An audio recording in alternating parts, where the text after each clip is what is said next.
My name's Daryl Kahn, and the way I look at crabbing, it's a good way of relaxing. Go out on the boat, and if you get some crabs, it's just a bonus. Going out in the water, dropping a net over the side, and hope you catch a couple of big crabs in your net. I think every man and his dog around here that's got boats all go out crabbing at some time or other in Port Augusta, so I'd say it's a big pastime here.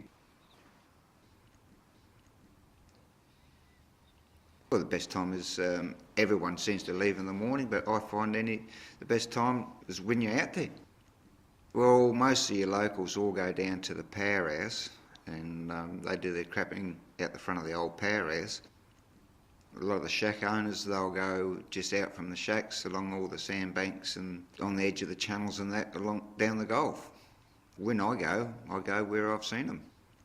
There's a few little fishing holes I've got marked in my GPS, and I know I've caught crabs there on my hand line. I'll go and drop a crab line in if I was just specifically chasing crabs.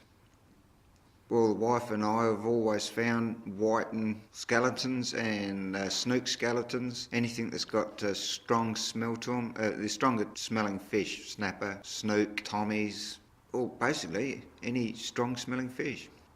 The nets that you use for blue swimmer crabs are called drop nets.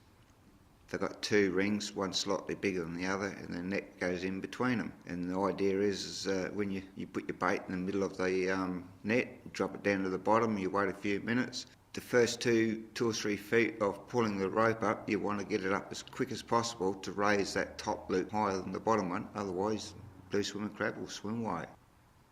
I know one trip we did in Smoky Bay. One year we sat there and we actually watched them walking into the net, and as they walked in the net we'd pull them up. We didn't need bait.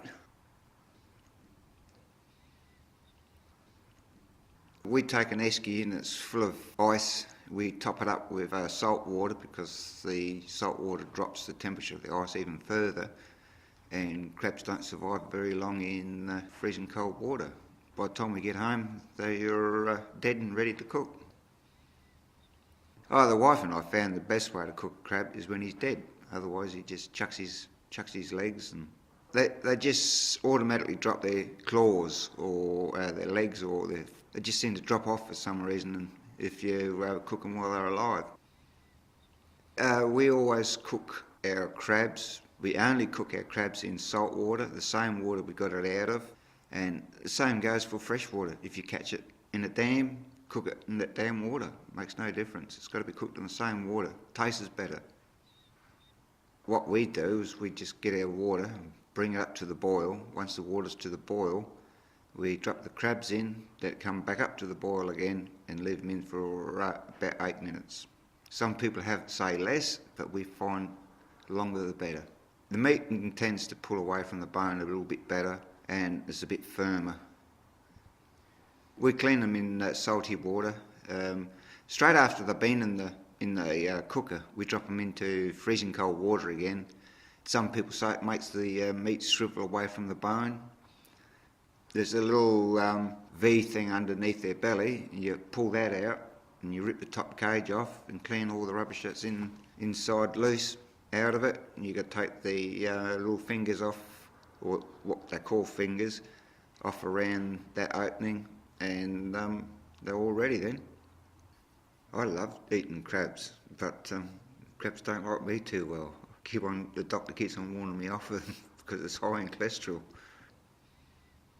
Yeah, I'd recommend anyone to go crabbing because it's relaxing. While you're waiting on the time to pull up your nets, you just sit back and relax and have a talk to your mates or have a snooze. Just look at the scenery around you, because the scenery can be pretty good out on the water at times.